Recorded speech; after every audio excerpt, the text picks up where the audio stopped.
I was told in China by the Chinese police that truth, compassion, tolerance is illegal. I just remember seeing her in so much pain. I was just terrified. I remember watching the police car disappear. That was the last time I saw my dad. When I came to US in 2008, I saw exact products we made in the labor camp was sold here. I'm a mother trying to imagine myself in that scenario. It's just the worst kind of emotional blackmail, and that's being carried out by a government. It's sadistic.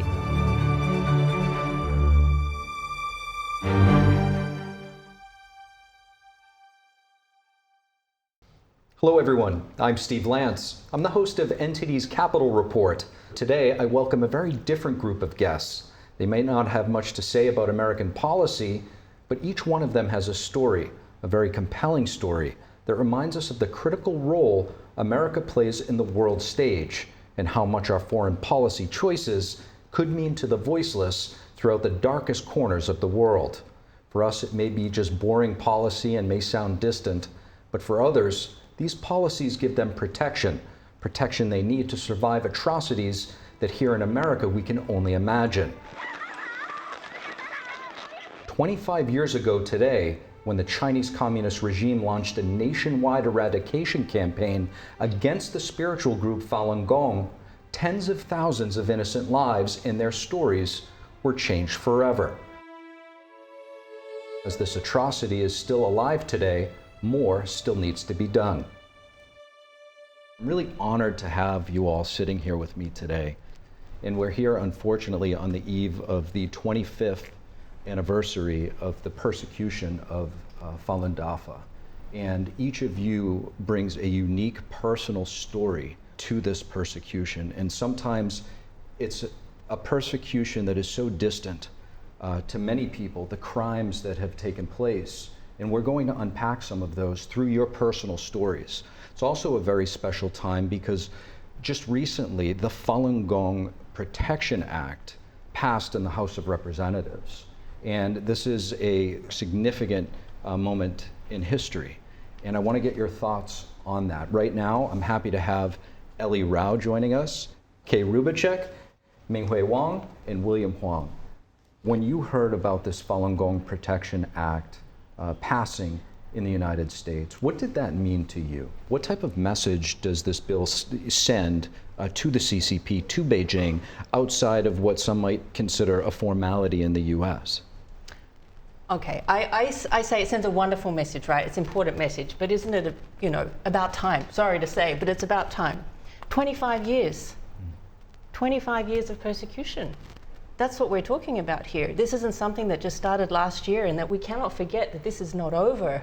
It's not a finished persecution, and that we're talking about in memoriam of millions of people that have been killed. We still don't even know exactly how many people have been killed. So I say, great, let this send a loud, strong, clear message. Let it pass ASAP, and it's about time. I think the passing of the Falun Gong Protection Act in-house is very significant. I can give you one example. When I was in Sihui prison, I was persecuted there. One day the guard told me that they received a letter from American Falun Gong practitioner to urge them to stop the persecution of Falun Gong practitioner inside that jail. The persecution towards us during that period, short period, is relieved. Definitely. So how do you know they got that letter? The guard told me. Wow. Yeah, I felt that the voice from outside China really helped the Falun Gong practitioner inside China. This kind of a bill is much bigger than a letter, right? So eventually, if it's passed Senate and signed by the president, it will become a binding law. It really can help Falun Gong practitioner in China. Yeah, this can be law binding. There's been quite a few resolutions over the last 25 years to raise awareness in the US government about the persecution of Falun Gong and the peaceful nature of Falun Gong. But this is vital. There are still lives to be saved, and while there are, we should do it. Yes, indeed. Ellie, obviously this must be deeply personal to you. How big of an impact do you think that this Protection Act will have? Well, I think this Protection Act is extremely powerful and evocative message to China that the persecution needs to stop. And your father was persecuted to death Yes, by the Chinese Communist Party. yes. Can you just tell us about that briefly? I was born into an ordinary family in China, but my childhood is not very typical. Both of my parents practiced Falun Gong, and they were severely persecuted in China. The last time I saw my dad, I remember I was 4, and it was just a typical day.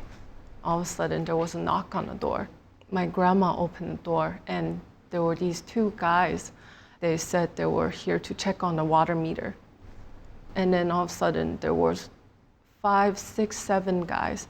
And then they started having a huge argument, and in the end, they dragged my dad away. And then I ran to the window, and my grandma told me, don't go after them.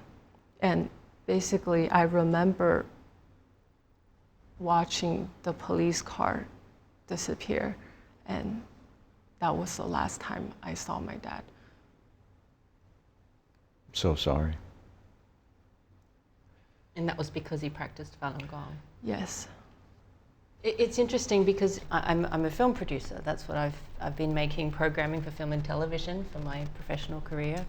I started practicing Falun Gong after, as a professional producer, and I had an opportunity to go to China, but this was after the persecution started, and I actually was an eyewitness as a foreigner, not Chinese, of the persecution. And I was told in China by the Chinese police that truth, compassion, tolerance is illegal. I've used my professional skills to interview many of them, dozens, if not more than hundreds, because they don't always have the opportunity to speak. Some of them cannot speak English. And so I've really switched a lot of my producing work over to focusing on this topic because it's a story that affects so many millions of people in China and now around the world. There's so many aspects about this persecution that are hard to believe, but the fact that we have this Falun Gong Protection Act going through now is making it more palatable, more acceptable to really look at the crimes that's going on, which we really have to do. Minghui, this Falun Gong Protection Act, how significant is it to you and your family? I'm very grateful that my family, all 3 of us are here, me and my parents. I was born in 2000 and the persecution started in 1999. So for the longest time, I would be so scared hearing police sirens. That was my only reality for 11 years. When I was 5, I was led into a door in this so-called re-education center, but it's actually just a brainwashing camp. Inside that room, there was like a chair, and this lady was being tied to the chair, and there was this very thick plastic tube inserted into her nose. This lady was my mom, and that was the first time I clearly remember seeing her. Wow. Because I was staying with my grandparents from age 1 to 5 because my parents could not take care of me when they were being in prison. I just remember seeing her in so much pain, and that the room also smelled terrible, and I was just terrified at that point.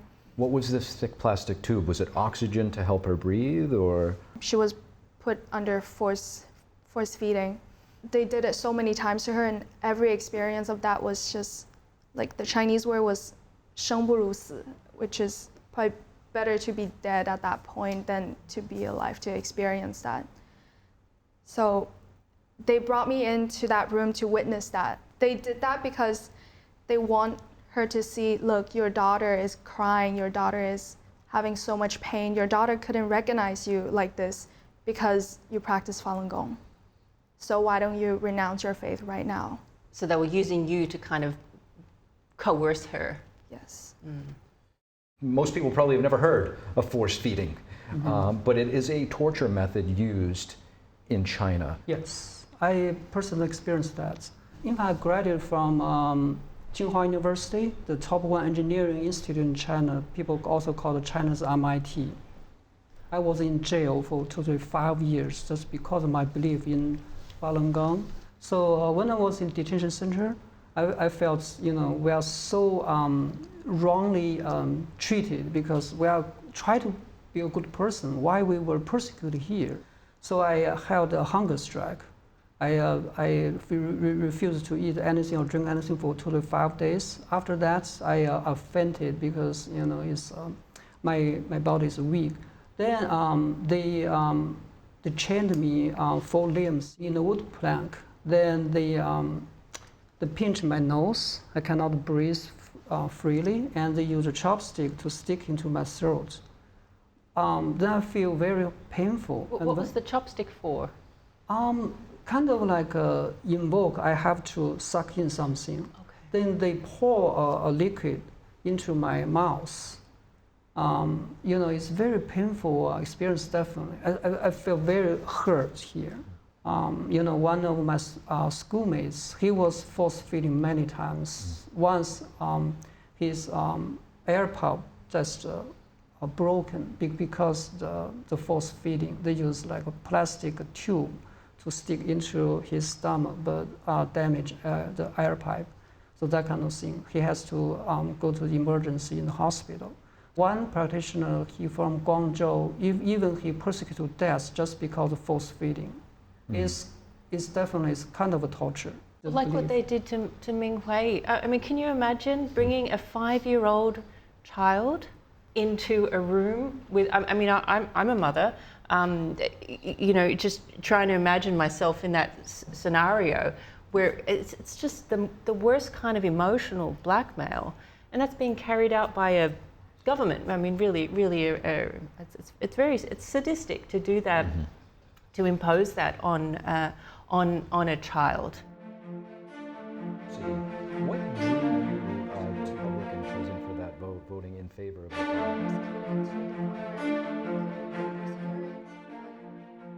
When my mom went to the hospital to demand for my dad because he was persecuted to the point where he became a vegetable person. The hospital didn't give my mom the body. And they said, if you want it, we can give it to you for 100,000 yuan. So she refused. And a week later, when she went to the funeral home to check the body, she couldn't recognize if it was really my dad. So she actually highly suspected forced organ harvest on him. She saw a body, but didn't look like him? Yeah, she couldn't recognize it. It just looked like it could be anybody. Wow.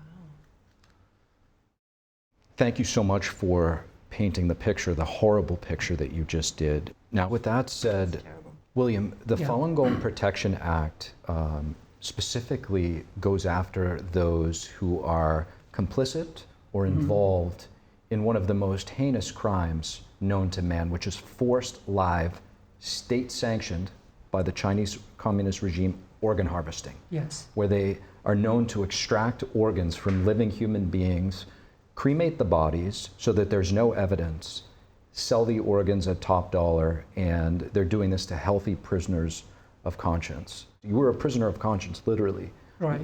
One of the biggest challenges is the evidence of finding this because the CCP covers it up.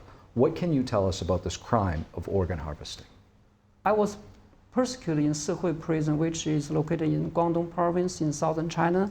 And in 2015, in fact, a whistleblower, he posted an article about extraction of a prisoner's organ to sell for profits in that prison. That's a very horrible story.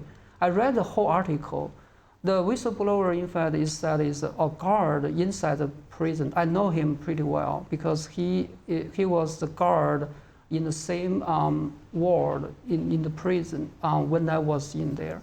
In the article, there's a lot of detail events or the person's name. Everything is true because I know all of them. The article mentioned that the director of that prison, he wants to make a great profit from the selling the organ of the prisoners. They select some poor or less educated prisoners and kill them and sell organ for great profits. This is kind of a proof like forced organ harvesting really exists in mainland China. For those of us who have been fortunate enough to grow up in the West, specifically in America, understanding what it's like living under communist rules, specifically it's just something we can't really comprehend. You guys have all literally lived under the iron fist, under constant pressure of being wiped off the face of this earth, like with your poor father, Ellie. So what is it like now? Are there any after effects of this, PTSD or emotional trauma that you could share with us? Actually, this is a very good point because I think I chose dance as a career because of this trauma. When I was little, I would always see someone else with their dad and I would feel a hole in my heart. But at the same time, I know that my dad gave me courage to do what is right, to tell the world that truthfulness, compassion, and tolerance is essentially good. The funny thing is, I was so shy when I was little that I couldn't talk to people. But they all say action is louder than words, so I decided to choose dance as a career since I saw Shen Yun in 2007, and I felt that it reconnected me with my faith, and I also felt like Shen Yun was doing pretty good effort at exposing the persecution. You essentially bring William's story to life. Yes, yes, and also my own story to life. The first time I saw Shen Yun, we had a piece based on basically my family story, and the dad was persecuted to death, and there was this little girl on stage, and she really wanted to save her dad, and that touched me on a personal level because I felt that I was that little girl. How did you go?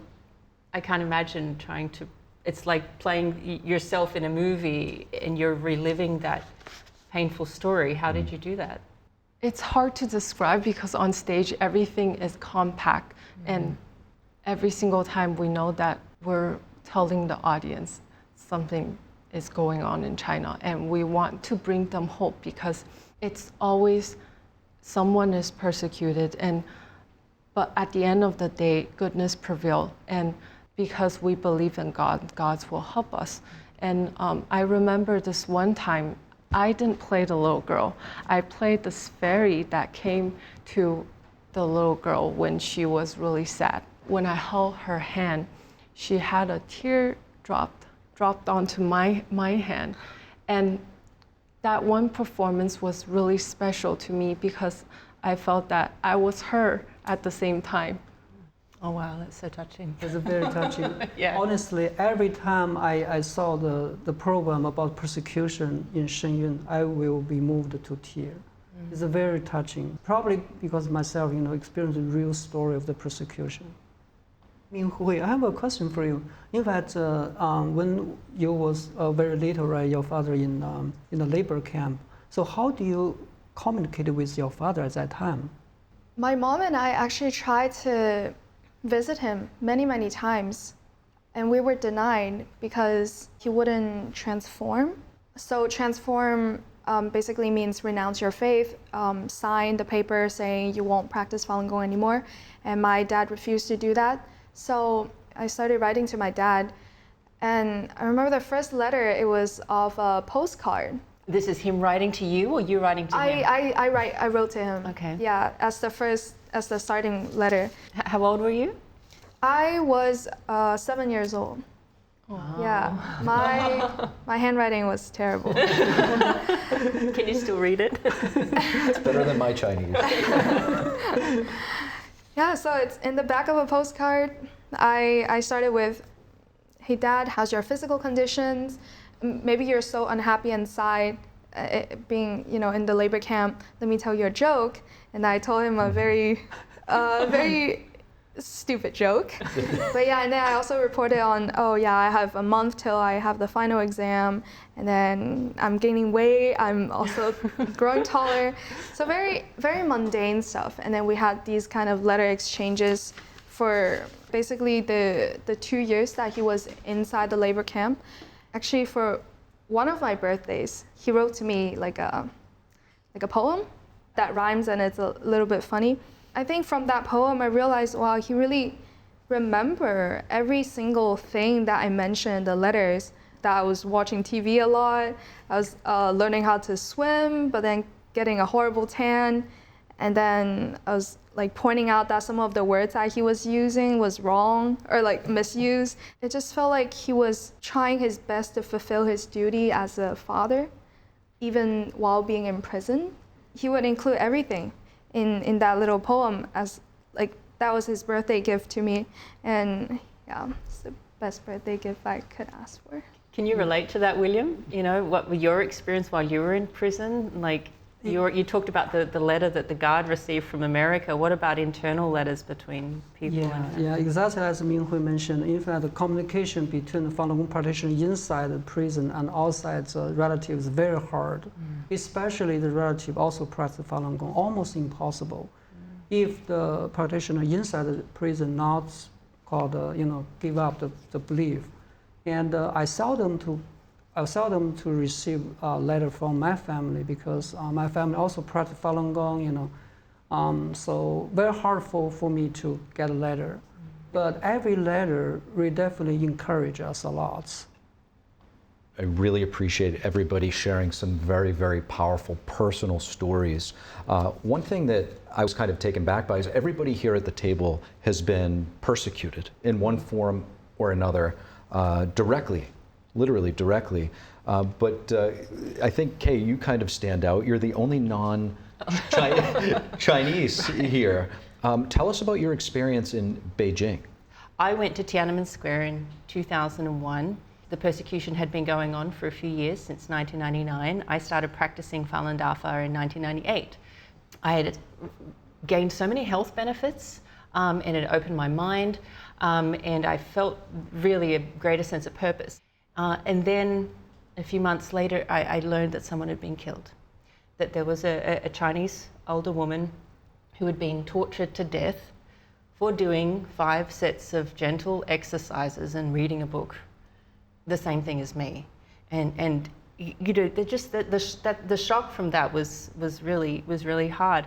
And so I found it so hard to believe this persecution that when I had an opportunity, I knew of some Americans actually who were going to China, and they were going to hold a banner on Tiananmen Square. And what did the banner say? Truth, compassion, and tolerance. So basically, I was arrested in China for holding 3 words in public, and within 30 seconds, violently taken into vans and shoved into a basement prison cell in the Tiananmen Square police station. Wow. I got out. I'm here. 23 hours. I was arrested, and what an experience. I felt I needed to see it firsthand because it was just, I just couldn't wrap my head around that this was happening, but it was real.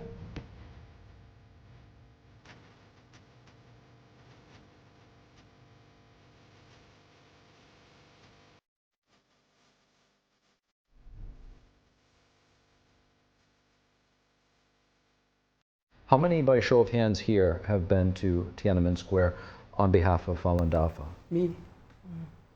I see your hand go up slowly. You as well. My mom actually went to Tiananmen Square when she was 6 months pregnant with me. And it was in 2000. I think when she told me the story, I was just thinking, wow, like you could have been arrested, you were pregnant, there's so much could have gone wrong. But she described it like, yeah, that's the right thing, I did it. Yeah. Extremely brave. William? I went to Tiananmen Square multiple times. Once I remember is in June 2000. This is 1 year earlier than yours probably. So I want to appeal for Falun Gong, also tell the truth about the Falun Gong. The banner come out and the police came out, to repress it. But the other side, another banner came out. So it's really amazing moments. A lot of practitioners were arrested on that day. Were sent to the Tiananmen, like a public security bureau there. What happens in detention? There's one like a big cage. A lot of practitioners were squeezed in it, we cannot use toilets, we cannot eat or drink. Well, I think I was probably in the same place that William described. It's next to the Tiananmen Square, and it's a basement prison cell. He's calling it a cage because it has these big iron bars. No, there is no toilet. There's a hole in the ground. The cells were tiled all over the side and the floor. And I remember being in there for hours and just thinking they could do anything in here and just wash it down the drain. At the time, you know, I knew some of the torture stories, and I thought, well, okay, these things could happen to me. I guess it's really the specter of communism, I like to call it, is that mentality that you can treat people so inhumanely, because that's what I think it's hard to accept from an American perspective, because we believe everyone's created equal, born under God, right? But under a communist perspective, human life is devalued to a point where you can treat people very brutally, just wash the evidence down the drain, and that's it. So I had some of these thoughts while I was there. That was an observation I had. One thing I'd like to talk about is one of the main factors that has allowed this persecution to really persist so violently in China is really foreign investment, foreign economic investment. When you go to Beijing, when you go to Shanghai, and you see these buildings, they're built more beautifully than many in the United States in terms of architecture and landscaping, all to sort of create this illusion to entice that foreign investment. One of the most significant events that showcases China's economic prowess would have been the 2008 Beijing Olympic Games. You know, I guess I just want to bring us all back to that time and just where were all of you during that time period? I was in Australia, and it wasn't long before the Olympics that the news of forced organ harvesting first came out from China about Falun Gong practitioners being targeted. I remember that time I sent an email out to all of my journalist contacts, and I said, does anyone want to look into this story? Could someone look into this story? Please. This seems like a really important story. And out of more than 20 journalists, I got one person that replied. Only one person was brave enough to do it. But it's because of that, not even questioning it, that it allows Chinese, the CCP to come out and influence Chinese people here who we know are participating in. Yes, exactly. Back in 2008, I felt like nobody in the media was talking about it. That's why Shen Yun came in and made shows every year and to show the persecution and the forced organ harvesting, because I felt like Shen Yun was doing this battle on its own almost. And you were part of it too. And that kind of reminds me what Ming Hui was saying before, is that how the persecution went quiet, right? It's like the propaganda went quiet. Right. That was around that time. It was quiet. And before that, it was like in your face all over China, and anyone could access 24/7. There was this lies about Falun Gong, and people were seeing through it, but then it stopped. The CCP learned they had to go quiet. Yeah, even though the propaganda was quiet, the persecution was nothing less than before. Actually, when it gets close to dates like important events like the 2008 Beijing Olympics, my family would just kind of feel that kind of pressure, because they would, add some people to stand outside of our apartment complex monitoring us. They were not shy that they were following us. Actually, one day, the people that were following us, they somehow tossed a piece of paper that they were recording, and the security guard found it, the security of the apartment complex found it and gave it to my mom. And yeah, it's very detailed to the minute. So that's they like were what very you were close. saying in the labor camp. Yeah, exactly. Yeah. They record down what stop we're getting off, what's the license plate number of the car that we went on. We talk about Big Brother here in the US. I mean, this is literally Big Brother. I have to say, it reminds me of a vague recollection of the front page of the Boston Globe right around the 2008 Olympics. It was an aerial shot above a fence in Beijing at the Olympics, where you had this really nice fence, but right behind it was a slum. And they built this, how much money did they invest to kind of create this literal facade? At the time I was arrested, after 20 hours or so without food, you get pretty hungry. We'd been taken out of the prison cell by then and put into a conference room. And then I start smelling this food. It smells pretty good. And they roll out trolleys of like restaurant, you know, Chinese food. The CCP's destroyed everything else except for Chinese food. Yeah, I was, you know, the smell comes and you start thinking, oh, I wouldn't mind something to eat right now. But at the same time, they brought out massive cameras. Television cameras, not small cameras, not personal cameras. These were big cameras, and there was multiple. And they were right on me and the few people around me. And they said, eat, you can eat. I said, turn the cameras off. They said no. Why would they do that? So that they could put in the media, look at how we treat these foreigners that come here and supposedly break laws. I didn't break any law. I held up 3 peaceful words on Tiananmen Square. Didn't break a single law. But that's how they would have framed it in the media. So I refused to eat. They refused to not use the cameras. We got no food. They took it away because they didn't treat us well. It was all a facade. So it was very interesting being on that side of the story from what they would have put out on the media. So, Kay, I actually, as a kid, I saw that photo of the 36 Western Falun Gong practitioners. You were in China then, right? I was in China, and I saw it as a kid. It was very inspiring.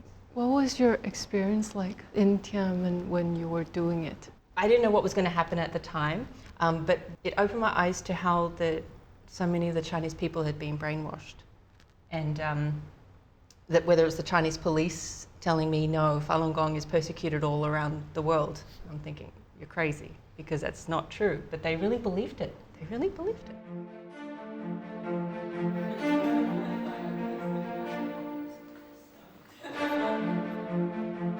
When I first came to the US, I went to elementary school in Queens, Flushing. And my deskmate was a Chinese kid from China as well. And he had high government official parents. And we were really good friends because I spoke English a bit better than him and I was his translator. But my mom basically clarified the truth about my family, how we were persecuted in China. And it was just like this one day he came back and we were just chatting, and all of a sudden he says, I think you should stop practicing Falun Gong. This is your friend at school said that? Yes. I was really, really shocked because I was only 9. And I keep on replaying this in my mind, and he didn't want to be my friends anymore. During cafeteria, when we're sitting, he would go up to many of my friends and he would tell everyone, oh, she's Falun Gong. We need to keep distance. And this was in America. And I think back to a point you made, Kay, with the media blackout. A lot of Western media outlets have built their whole career, their life on making connections inside of China and really want that access.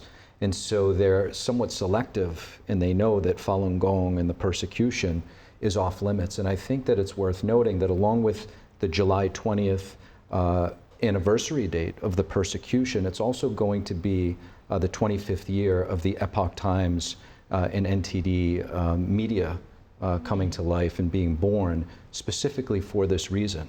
Our founders are Falun Gong practitioners, and they established this media to let people know the truth both inside and outside of China during that blackout. And one of those is actually sitting at this table with us, William, and you were arrested in China because of that. Tell us how the CCP views the Epoch Times. First of all, I cannot say I'm one of the founders. I just volunteered there at time in China to help Epoch Times website. As a journalist? Or? As a website reporter, something like that, or editor. Because at that time, no newspaper yet, just a website. So we have office in Beijing. But later on, we saw Beijing maybe too dangerous, too sensitive area. Then we moved to southern China in Zhuhai City. and we report a lot of called uncensored news, including the persecution of Falun Gong practitioners, because all that at that time almost all other media was silenced. They will not, report the persecution of Falun Gong. Basically, that's a very important human rights violation issue at that time, right? But they refused to report it. And at that time, the Dajiyuan, the Epoch time, start to report such very important news. For example, in October 2000, very bad thing happened is in Masanjia labor camp in northeast China. The CCP guard just ripped off 18 female Falun Gong practitioners and put them in the male cell. This so horrible thing happened. So to be raped. Yeah, to be raped. We report that. And those journalists that were inside China, that were a part of the Epoch Times, they were volunteers? Yes, we are volunteers, and eventually we were all persecuted. The chief editor at that time was sentenced to 10 years imprisonment. I was sentenced to 5 years. I spent so many years working with just all different media outlets on this story and sort of helping to get them media access to stories in China and that. But when this blackout started in China from the CCP to stop any coverage of the Falun Gong story, most media listened. It was only just a few every now and then that might publish a story. So I found it extremely inspiring to, when I first learned about the stories about William's story and others from Epoch Times, that this was starting in China. I remember back then when I learned about it, and it's extremely inspiring to know that there's people who were willing to take that risk, and they paid a huge price for it. 5 years in prison, 10 years in prison. I'm grateful that you have your life and you can tell your story now, but that's a massive price to pay. So how long, William, did it take you to kind of adjust to, a normal way of living when you came here? And do you still have flashbacks of prison, and how do you cope with that? Yeah, I think that's a good question for me. Honestly, in the prison, during the persecution, I was treated badly by the guards. I had some hatred towards them, honestly. But after I came out, especially I came to the free country, once I searched one of the guards' name online, I got one of his picture. He went to some sightseeing sites in China. I didn't feel hatred at all towards him, because in fact the guards or the police or whatever, they also persecuted us in somehow, some way, right? Because this persecution not only for Falun Gong practitioners, also to ordinary people, because they were polluted by the propaganda of the CCP, and they have to be involved. This, big crime is very bad for their future. This kind of compassion really dissolved my hatred towards the police who persecuted me in person. So I feel, this is also my responsibility, my moral responsibility to tell the truth about the persecution and let more people know about it. Sounds very Christian-like. I mean, when Jesus was on the cross, forgive them for they know not what they do, I think it just shows that there's universal values out there that many spiritual disciplines share. It's very powerful to be able to forgive somebody who essentially wanted you dead. On that note of the people who do the persecuting, it is really, there's some nuance to that too, because I've interviewed so many survivors, probably more than 100 survivors of this persecution, and others who've been persecuted by communist regimes around the world. And one movie that I did called Finding Courage, we interviewed a whole family and their story of persecutions, but I found that they couldn't answer the question of why. How could people be the torturer? How could a human being do that, cause that pain to someone like a 4-year-old child or something like that? So that's where I felt like I needed to interview people who carried out the persecution. And so I was able to find more than a dozen. And Some of them were high-ranking officials from formerly of the CCP. And it's really fascinating interviewing them, because I had a lot of concepts about what they would say and how they would think, and many of my notions were wrong. There was one man who ran not just one slave labor prison camp in China, but multiple. And the way I thought of slave labor in prison as wrong, as a morally wrong concept, that you don't use human beings like that. But for him, he's like, what are you talking about? This is what we do. This is my job, right? So it helped me to have more compassion for these people. To William's point, is that these are human beings that have been raised in the communist regime, under that spectre of communism, that construct, for a long time, for many generations. And they have to live by those rules or they die, especially under the things like the Cultural Revolution and those times. Those hardened they don't CCP have members, a choice. They don't have a choice. You either break and be all with the party, or you're completely broken inside. And many of them were broken inside. They face a lot of trauma, especially those who carried out the persecution and that they've realised they've done something wrong. I think that's really hard for them as well, because there's a lot of guilt on their conscience. I think they're powerful stories, and they're traumatic, and it's been difficult for me, but I think I get through it by thinking about those who have survived it. When I have a difficult situation, I think of, actually there's one story in particular that I think of in the movie we made, Finding Courage. There was a man who was imprisoned for 13 years for printing flyers, right? Printing flyers. But the persecution, the torture that he had in the first 10 hours was more brutal than the next 13 years. He remade the torture chair that he had to sit in that first 10 hours. And he showed us what happened to him in that torture chair. It was used to break his back. It was used to break his spirit.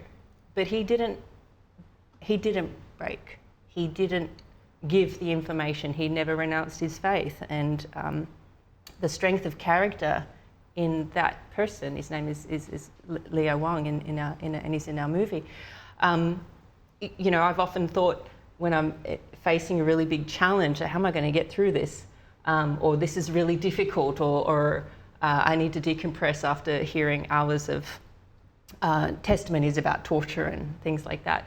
I will often think about that particular story. It gives me a reference point, and I think, my goodness, if that person can survive 13 years like that and still not renounce his faith, and still maintain a smile now, and be able to recover, and he's healing from extreme torture, broken back and broken shoulders and things. I think, what am I complaining about? It gives you perspective. So whatever complaints I have are very small when I compare my experiences to those who've survived and suffered so much. Ellie, when it comes to Shenyun performing arts, many of the artists, including yourself, have faced horrendous persecution. Yet Shenyun offers the audience and the world something so bright. Why such a contrast? Shenyun's mission is to revive 5,000 years of ancient Chinese culture, and this actually connects with our faith. Truthfulness, compassion, and tolerance, this is actually intertwined with Chinese culture in a way. Like you were talking about how we overcome trauma, I feel like everybody's trauma is unique. It's a unique experience, but fundamentally, what gives us hope and brings us together are these moral values that we hold as human beings, every single one of us. And I just remember when I was little, my grandpa used to teach me Chinese characters, and there was this San Zi Jing is this 3-character classic that everybody knows, and the first sentence goes, 人之初性本善. When humans were born, we were all kind. And this message, I think it's also what Shenyun wants to bring out. It's to hold on to kindness. It's innately human, and also what humans are rooted in, no matter what culture. It's beautiful. Do you think that there will ever be a time where we see Shen Yun performing in China? It's my greatest dream, and I truly hope that one day in the near future that we will perform in China. You'll be very busy when that happens. There's a lot of people there, I think, that would probably love to see Shen Yun. And I guess as we conclude, we'll end with the Falun Gong Protection Act. That's where we began. And as it continues to try to make its way through the Senate, what would your message, William, be to the U.S. government? Yeah, I definitely hope the Falun Gong Protection Act will pass as soon as possible, because every day some people die due to the persecution, especially the forced organ harvesting. One point I want to add is the persecution of Falun Gong is not remotely happening only in China. Right now, the world is so connected to each other. I can give you some example. One example is my personal experience is the slave labor. I was forced to do slave labor every day, at least 16 hours a day. We were forced to make all kinds of handmade craft, especially the plastic flowers for decoration, also the Christmas tree light chains, also a Spider-Man toy. So these were sold to the US, right? They're on our shelves in the US. Exactly. Yeah. Exactly this point I want to make. When I came to US in 2008, I saw exactly products we made in the labor camp was sold here in the grocery store, tagged made in China with a very low price. If the persecution now stops, every American people, their daily life, they go to the grocery store, they possibly buy the products made in the labor camp.